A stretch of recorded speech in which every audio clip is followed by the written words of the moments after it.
Hey everybody, welcome to the Sky Lounge, and this is Sky High, episode number 44, in what might be the darkest possible timeline. Yes, of course, we all know, boys and girls, sports ball has all but died because of COVID-19. Yet, we still get some sports ball news. Whether that's pleasant or unpleasant, we get some semblance of that each and every day. Now, here's the thing that has been talked about for quite some time. God damn it.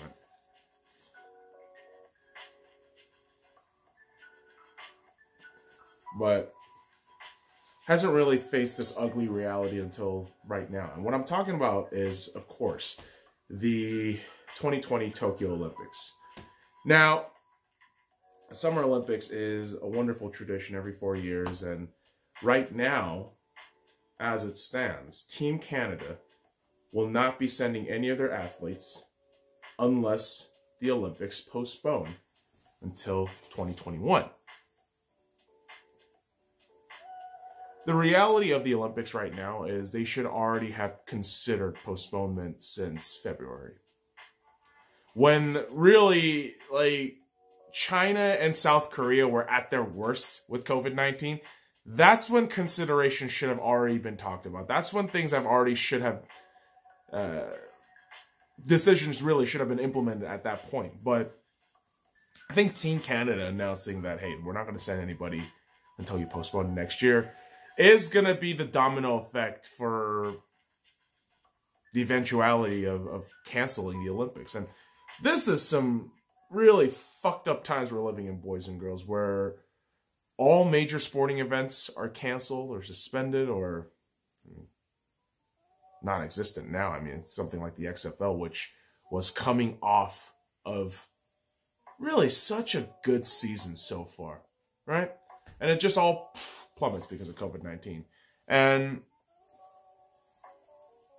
it's crazy how much COVID-19 has led way for all these sports ball leagues to just vanish out. And yet we forget that, yeah, players and contracts still exist, right? That little thing. And one team that I want to get in particular about with the contract is the Vegas Golden Knights, who have just signed up Zach Whitecloud on a 2-year extension. $1.45 million valuation for 2 years, so that's an annual average value of $725,000. And I gotta tell you right now, man, Zach Whitecloud,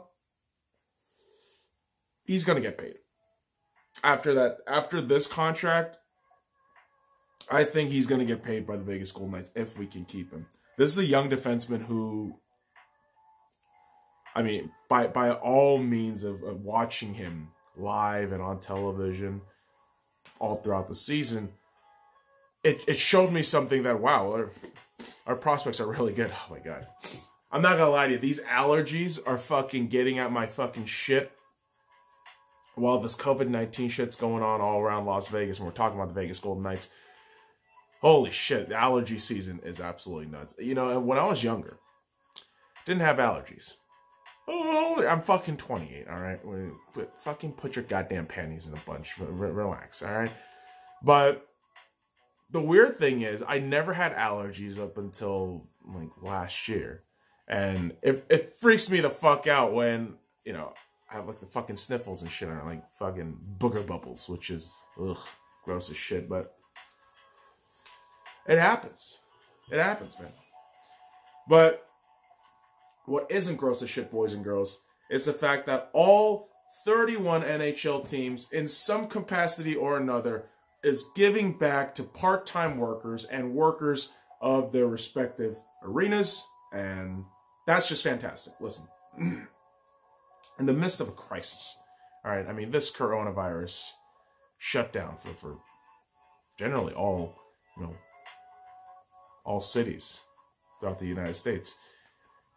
It's crazy. It's crazy to think all this shit is happening, but it's great to see that sports ball within its limited capacity of our impact in our lives, right? I mean, what do we say always? I mean, sports, it's just sports. But when sports gives back, it's shit like that that makes you appreciate it and value it more, and really miss it when it's not around. I mean, it's just wild.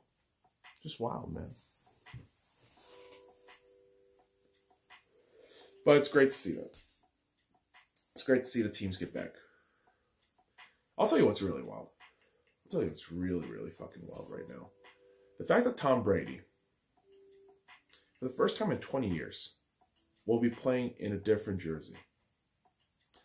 Yeah, Tom Brady is going to be a Tampa Bay Buccaneer.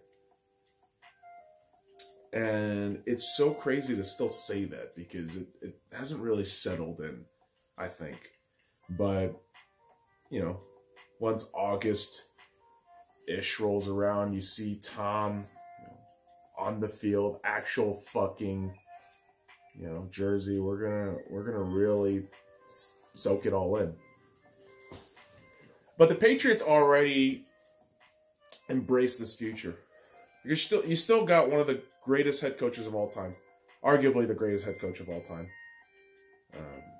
I mean, I would say he's probably the greatest coach of all time, but we're playing semantics here.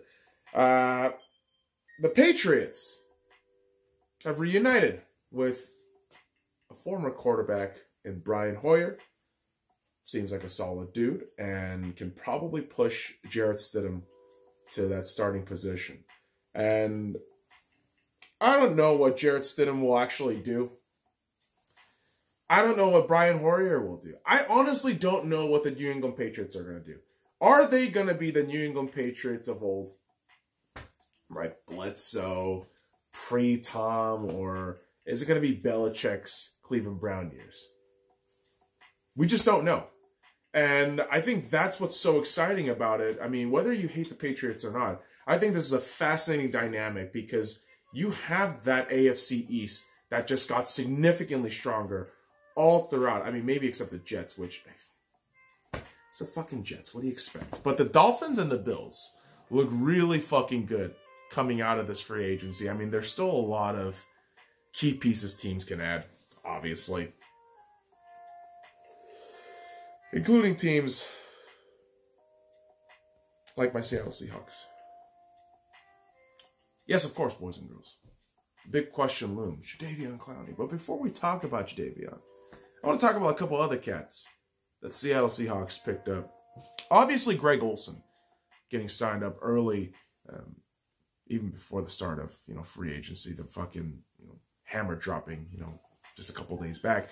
Greg Olsen was somebody that the Seahawks signed a couple weeks ago, where I thought, man, despite the age, this is a great veteran presence, and by all accounts, still a great catcher of the football.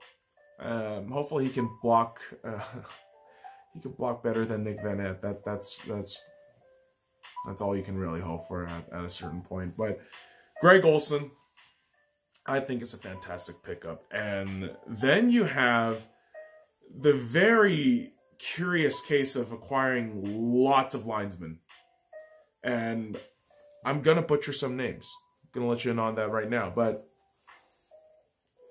Cedric Ogbu Ahif, son of a bitch. I already fucked that name up. But the left tackle, Cedric OG has been signed to the Seattle Seahawks. BJ Finney, guard/center, signed with the Seattle Seahawks as well. Brandon Shell, the tackle, and Chance Warmack. That's right, Chance Warmack, right guard, played for the Eagles and the Titans, has now joined the Seattle Seahawks, where you have 4 new offensive linemen. Because obviously, George Fant leaving to the New York Jets does something with that. I think all signs point to Jermaine Ifedi leaving if you're signing this many guys. And perhaps Justin Britt goes, based on how cap space can't clear up. But on defense, something great happened, in my opinion, that a lot of Seahawks fans will agree with, but not a lot of folks from the outside will understand. Bruce Irvin Bruce Irvin coming back to Seattle after 4 seasons just feels so fucking picture perfect. It feels perfect. On a year where we're going to bring back Luke Wilson. Russell Wilson seems to be in his prime years right now. And our defense, led by Bobby Wagner, feels like the young guys are only going to get better. And if we bring back Jadeveon, I mean, Bruce can really, really help out with the cause here. And yeah, let's talk about Jadeveon Clowney. Here's the thing. I already said that if he leaves, I'm fine. Because we get compensatory draft picks. And there are other players we could sign. The Seahawks are actually looking into signing Everson Griffin, since he has been parted ways with the Minnesota Vikings. Solid guy despite the age of 32. But I think right now, all Seahawks fans really would love to have Jadeveon Clowney back. The offer, I believe the Seahawks gave out to Jadeveon was $18.5 million annual valued contract. I believe 2-3 years if I'm not mistaken.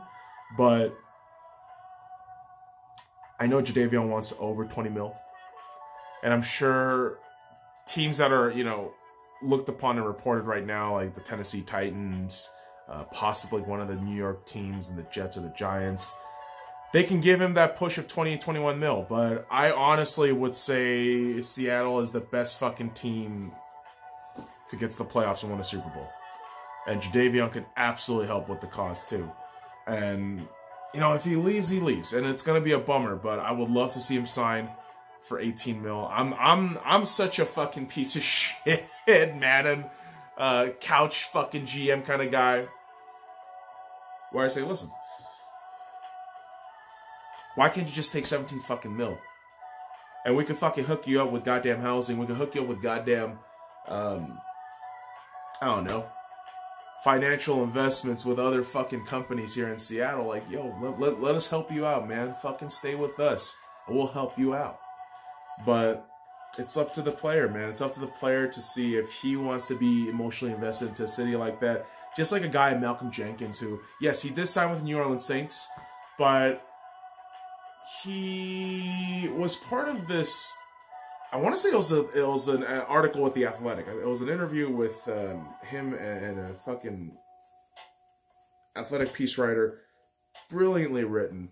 Malcolm Jenkins just showing the love for Philly because of the culture, because of the fans. And I'm hoping Jadeveon Clowney, if he signs an extension with the Seahawks, hopefully he can feel that through the years. Hopefully he can understand that, hey, first of all, I saw Jadeveon in real life, in Atlanta, where he was massive. He was fucking gargantuan, bro. He was fucking beautiful. And to see him like that and away fans just gravitate towards him, and then you see, eventually how he just dominated games like San Francisco.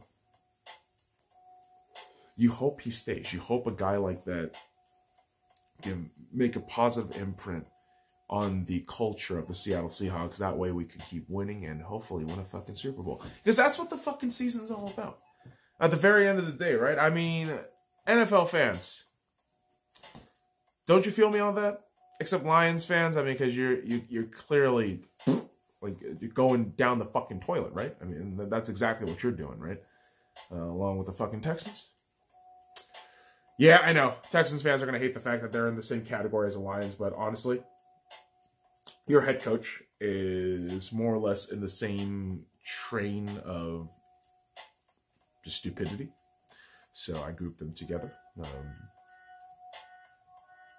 Pretty unconsciously, really. They're both former Belichick servant mediocrity. But people just love former Belichick guys.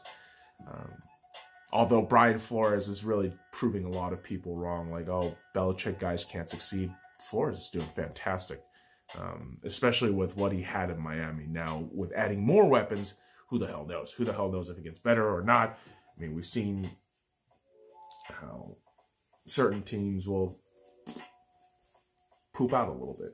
Like the Vikings. I mean, yeah, you got that playoff win, but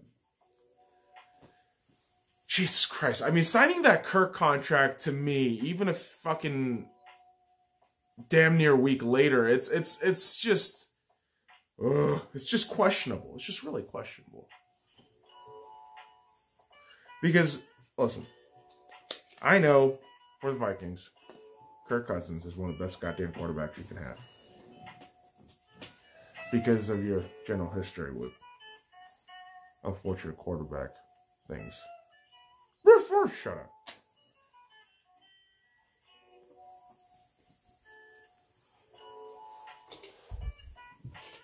But again, there's going to be so many fucking teams in the NFC just ready to chomp at a guy like Kirk Cousins that, I don't know, man. It's going to be very, very wild to see how everything fucking pops out. I know the NFC South is getting a lot of attention. Obviously, new quarterbacks, old quarterbacks, of course, with the Saints and the Falcons. You know, running back Breeze and Matt Ryan one more time. And Teddy Bridgewater in Carolina and Tom Brady and Tampa Bay Buccaneers. People are looking to see that going to be the great fucking division of the NFC. I don't know. I don't know if it is. Possibly. Or maybe it's the NFC East. Who knows? Maybe it's the NFC West. Who the fuck knows? All I know is this. Football in 2020 is going to be brilliant. Although the 2020 NFL draft is going to be very different. Obviously not going to be held in Las Vegas because all public events are closed here in Las Vegas. Casinos are closed. Non-essential businesses are closed, boys and girls, which means liquor stores, which freaked me the fuck out a little bit. Like, oh shit, they're closed. Fuck, that's not good.